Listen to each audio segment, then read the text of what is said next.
আমি নবীজি তুমি এত ভালোবাসো, এত মুহাব্বত করো।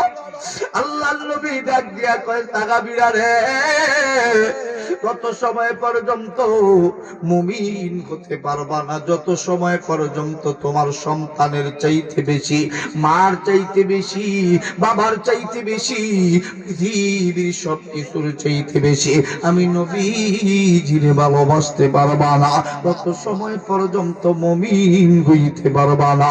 আল্লাহ নবীজি বলেন লা ইউমিনু আহাদুকুম হাত্তা আকুনা আহাব্বা ইলাইহি মিন ওয়ালিদিহি ওয়া ওয়ালাদিহি ওয়ান নাসি আজমাইন।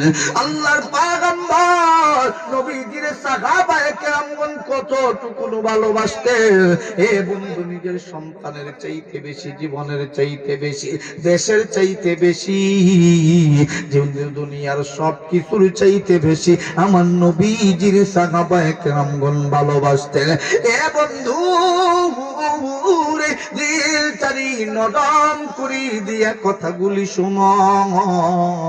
এ বন্ধু, যেই কথাটা বলতেছিলাম, আল্লাহর পয়গম্বর নবীজিরে সাহাবায়ে কেরামগণ ভালোবাসছেন। আবু বকর আমার নবীরে ভালোবাসছে। আবু বকরের দাম বন্ধু বাড়ছে না কমছে? শুধু কি বাড়ছে? আল্লাহর পয়গম্বর নবীজি যখন সময় দ্বীনের দাওয়াত দেওয়া শুরু করলেন, ইহুদি কাফের মুশরিক বেঈমান গুলো নবীর